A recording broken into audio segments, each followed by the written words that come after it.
Ya, masih membaca makna pertemuan antara PDI Perjuangan dengan Gerindra, sekjennya di hari Selasa, kemudian Presiden mengumpulkan partai-partai koalisi, ketua umumnya dan sekjennya datang langsung, plus PAN begitu.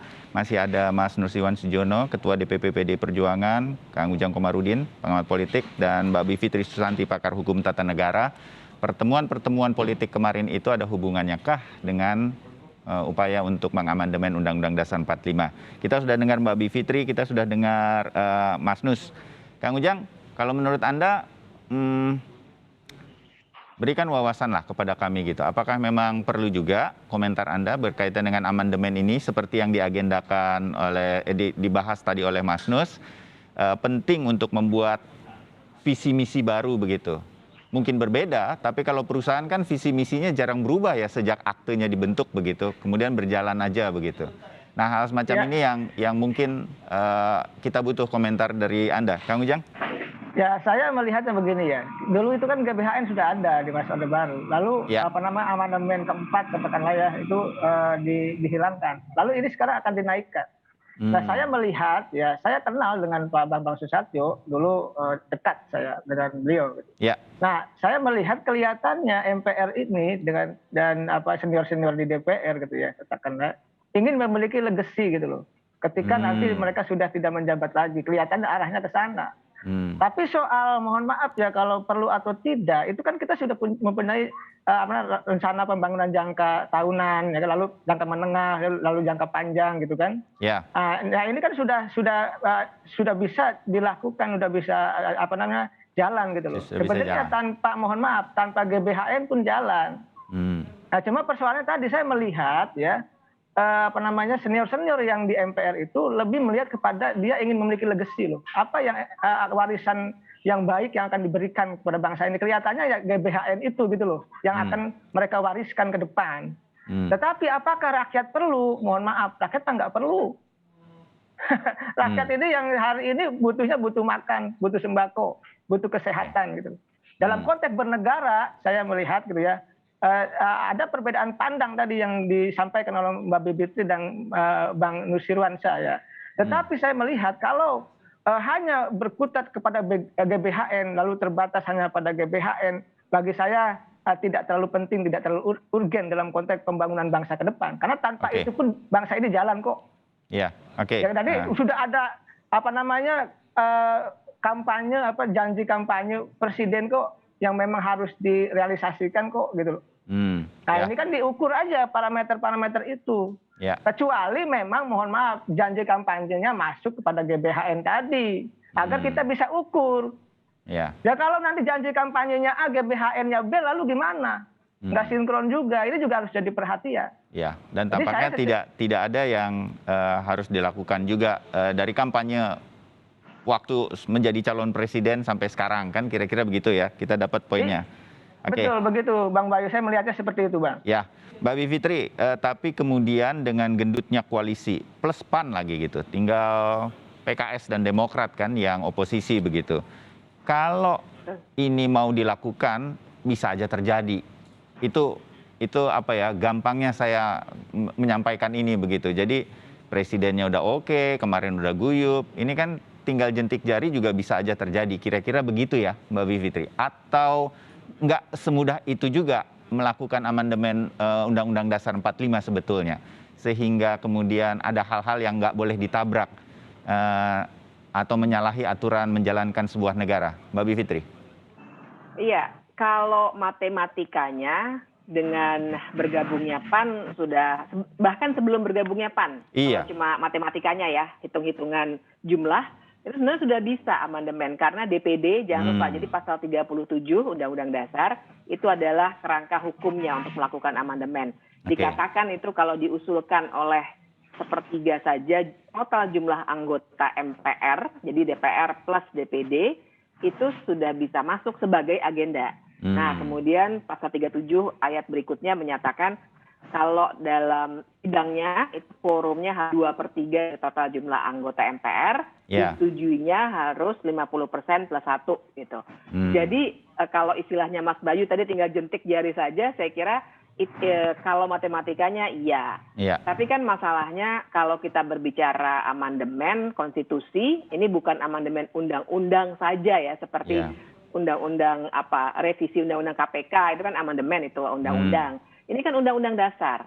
Iya. Secara sejarah kita nasional maupun sejarah dunia yang namanya perubahan undang-undang dasar itu biasanya ada konteksnya. Itu disebutnya seringkali constitutional moment gitu ya. Jadi biasanya mengikuti atau diikuti oleh kejadian politik yang luar biasa. Persis seperti tahun 98 dulu. Ya. Diikuti dengan amandemen 99 2002. Ya, maka kemudian masa jabatan presiden berubah, MPR tidak lagi memilih presiden, itu langsung ada perubahan karena situasi politik yang sedemikian besarnya ya. Oke.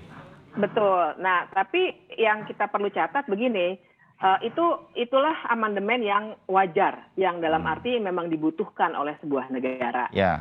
Ketika sekarang dipaksakan oleh elit, karena ini kan agenda elit betul. Kita semua, Mas Bayu mungkin dan saya kira banyak sekali pemirsa Kompas TV, nggak pernah membicarakan haluan negara.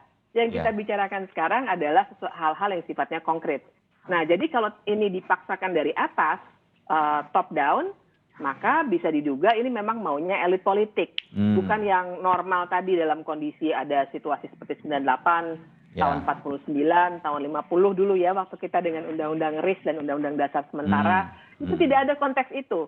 Tapi tiba-tiba kita yang lagi repot dengan pandemi dan segala macam, dikenalkan dari atas, ini loh ada haluan negara yang kalian harus ikuti dan kami sebagai anggota MPR akan putuskan atas nama rakyat Indonesia. Nah itu yang saya kira harus kita kritik.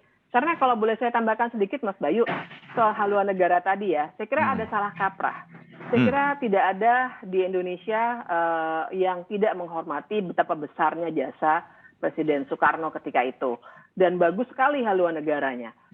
Tapi yang kita harus ingat bahwa ada suatu pola pembangunan yang baik sekali, juga ada faktor lainnya.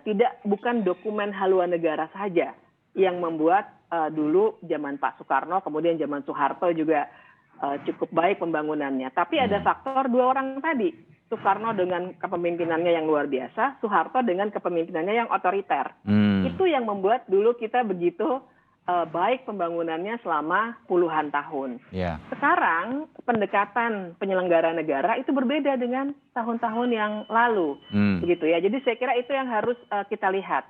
Kalau tadi Mas Bayu bilang, perusahaan juga tidak berubah tuh visinya, betul, di anggaran dasar. Apa anggaran dasar negara kita? Konstitusi sebenarnya. Kalau kemudian bicara sesuatu yang sifatnya jangka panjang, ada juga yang namanya Pancasila tentu saja. Kalau mau lebih konkret, ya ada rencana pembangunan jangka panjang yang juga 25 tahun. Nah, dan satu catatan lagi itu bedanya sistem perencanaan pembangunan nasional yang sekarang kita miliki itu dengan haluan negara adalah cara pembuatannya. Kalau tadi dikatakan oleh Pak Nus misalnya, nanti jadinya MPR yang menentukan harus seperti apa, kita mungkin selama 50, 100 tahun, walaupun presidennya ganti-ganti, saya kira kan pertanyaan besarnya adalah, dengan itu berarti elit politik dong yang menentukan. Sedangkan dengan sistem yang sekarang, presiden itu logikanya begitu ya, presiden dipilih oleh rakyat, jadi kita yang menentukan dalam tanda kutip secara tidak langsung, dan perencanaan pembangunan nasionalnya dilakukan secara bottom up. Karena kalau SPPN itu ada musrenbang begitu ya, saja ada kritik tidak sepenuhnya partisipatif, tapi paling tidak dia sifatnya lebih bottom up. Itu perbedaan mendasar antara haluan negara yang dibayangkan oleh elit politik yang memang elit driven, sementara kalau yang kita miliki sekarang itu lebih sifatnya bottom up dari bawah. Kemudian diangkat menjadi dokumen perencanaan. Seperti itu Mas Bayu. Iya, kita dapat poinnya Mbak Bivitri. Mas Nus, boleh ya kita menyampaikan pendapat-pendapat dari Mbak Bivitri, Kang Ujang, dan kemudian ada rasa sebutlah, saya izin mengatakan ada kekhawatiran ini, kenapa ini kemudian seperti jadi penting sekali bagi partai-partai politik, termasuk di dalam PD Perjuangan. Tapi saya yakin PD Perjuangan bisa mendengarkan ini semua dan kemudian mempertimbangkannya. Mas Nus? Bisa dipahami bahwa tentu sesuatu hal yang sifatnya demikian lingkup demikian besar tidak bisa ditangkap untuk sebagian besar masyarakat, sebagian besar rakyat. Jadi istilah ada muncul elit, ada muncul kehendak kelompok, bisa saja kesannya demikian. Ya. Karena bagaimanapun mungkin, maaf, ada para lain masuk di audio saya. Iya, tapi masih jelas suaranya Mas Nus, silakan. Jadi tentu kita bisa bedakan tugas-tugas yang sifatnya kenegaraan dan proses mekanisme yang tadi sudah disampaikan, diajarkan oleh Bu Fitri tadi, urut-urutan konstitusinya, apa persyaratannya dan sebagainya. Sebetulnya tidak semudah yang kita bayangkan bahwa atau sesederhana untuk melakukan sebuah perubahan itu. Dan kita sadar bahwa saat ini bangsa sedang menghadapi pandemi COVID. Itu sangat dipahami Bapak Ibu sekalian. Maka kita konsentrasi untuk menyelesaikan, untuk menuntaskan kerja untuk menghadapi pandemi COVID itu.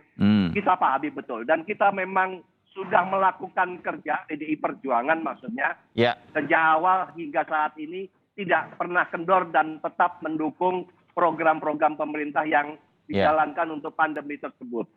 Mas Berkaitan dengan maksud untuk amandemen tersebut, tentunya kita kerja tidak juga bahwa meninggalkan hal besar yang lain yang perlu kita pikirkan. Mas Nus, sedikit aja. Mohon maaf saya potong sedikit, Mas Nus. Bisa nggak saya dapat gambaran mengapa penting saat ini dilakukan amandemen Undang-Undang Dasar 45 yang hanya meminta kewenangan terbatas wewenang MPR untuk menetapkan GBHN. Mengapa hal ini harus dilakukan sekarang? Masih banyak hal penting lain yang harus kita lakukan, kan? Jangan lupa tentu di MPR sudah melakukan proses ini tidak sekarang. Sepengetahuan saya proses ini sudah dilakukan lama. Maka ada kajian dan sebagainya. Biasa kita selalu melihat hal-hal yang praktis di depan mata dan tampaknya dilihatnya seolah-olah itu baru dimulai sekarang. Tapi sebetulnya ini proses ini sudah dilakukan lama. Dan ini kebetulan pada momen-momen ada suara, maaf, terganggu. Jadi ini tentu sekali lagi kami tidak akan melupakan atau katakanlah menghindari adanya kerja yang harus kita lakukan pada saat ini. Itu Tapi tentu bahwa proses kenegaraan atau katakanlah tugas-tugas kenegaraan yang lebih besar, tidak salah juga kalau kita ikut memikirkan hal tersebut. Kalau pengertian mendesak sama tidak mendesak itu tergantung kita melihatnya. Bagaimana? Ada yang dengan tujuan itu jangan cepat-cepat sekarang juga boleh. Ada yang melihat ini ada maksud yang tertentu, bisa saja. Semua itu adalah tinjauan yang melihat penting atau adalah kredibilitas kita untuk kita diukur berkaitan dengan tugas-tugas kenegaraan kita. Jadi masing-masing nanti tentu akan melihat hal tersebut. Tapi tanggung jawab kita tidak boleh menghindar. Apapun baik yang saat ini ada maupun yang harus kita hadapi ke depan. Itu secara bersamaan kita harus tangani tersebut. Dimengerti Mas Nus. Saya ke Kang Ujang, bagian-bagian akhir dari diskusi kita mengenai pertemuan kemarin dan hubungannya dengan kemungkinan melakukan amandemen Undang-Undang Dasar 45, Kang Ujang. Pun begitu, sebagai, saya menyebutnya PDI Perjuangan kan bisa kita sebut Kang Ujang sebagai leadernya partai-partai politik koalisi yang mendukung pemerintahan sekarang, dalam hal ini Presiden Jokowi. Sempat juga Ibu Mega mengatakan, slow down mengenai amandemen Undang-Undang Dasar 45, perintah kepada PDI Perjuangan tuh, begitu. Nah, hal semacam ini apa yang Anda baca? PDI Perjuangan juga melihat ini masukan-masukan dari masyarakat atau ada sesuatu yang dilihat oleh Ibu Mega sebagai pimpinan di PD Perjuangan? Kang Ujang. Ya, saya melihat kalau sosok Bu Mega sebagai negarawan, Iya. ya sudah pas kalau memang harus memerintahkan slowdown terkait dengan persoalan GBHN. Karena hari ini masih banyak persoalan bangsa yang belum tuntas, belum selesai, Iya. termasuk dalam konteks penanganan pandemi. Ini kan banyak yang meninggal, bahkan dulu tahun lalu tetangga kita itu tidak tersentuh, tidak meninggal. Hari ini kita menyaksikan tetangga-tetangga kita banyak yang meninggal. Ini suatu kasus yang tidak bisa dianggap remeh. Oleh karena itu saya melihat ya, membahas amandemen saat ini gitu, di saat masyarakat sedang susah, di saat masyarakat sedang banyak yang tidak bisa makan gitu kan, di saat masyarakat banyak yang sedang stres gitu dan banyak yang meninggal dunia, itu sebuah kekeliruan gitu.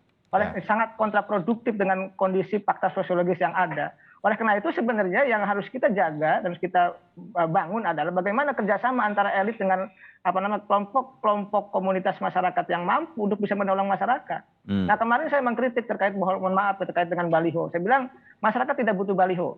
Saya bilang masyarakat butuh sembako. Akhirnya mohon maaf ya, calon-calon presiden itu membuat sembako hari ini, membagi-bagikan sembako, dan itu bagi saya bagus karena itu real yang harus nyata yang dibangun. Nah terkait dengan kembali kepada amandemen, saya rasa bukan saatnya yang tepat untuk memikirkan persoalan amandemen itu, karena tadi persoalan kebangsaan yang lain harus kita tuntaskan bersama-sama. Ini yang lebih penting. Itu Bang Bayu yang bisa saya sampaikan. Oke, waktu kita terbatas, saya tutupkan sampai di sini. Ini masih akan kita lihat lagi perkembangan politik nasional.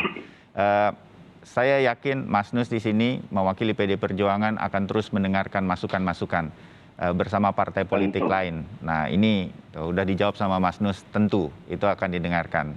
Saya berterima kasih. Dan pertemuan kemarin salah satu agenda utamanya adalah Presiden melaporkan situasi pandemi. Saya rasa inilah dukungan dari partai politik pendukung Pak Jokowi yang harus makin solid, karena pandemi masih akan menjadi musuh kita bersama dalam waktu ke depan. Mudah-mudahan kemarin itu menjadi agenda pertama Presiden yang kami dengar bocorannya, sayup-sayup tapi kencang kalau menurut Kang Ujang. Kami harap ini menjadi tujuan utama dulu pertemuan kemarin bersama PAN yang sudah bergabung. Mas Nus terima kasih, Mbak Bivitri terima kasih wawasannya, Kang Ujang terima kasih masukannya. Kita ketemu lagi di diskusi yang lain. Terima kasih Pak Ujang, Bu Fitri. Selamat pagi. Ya, Bang Nus, Mbak Fitri, terima kasih Bang Bayu.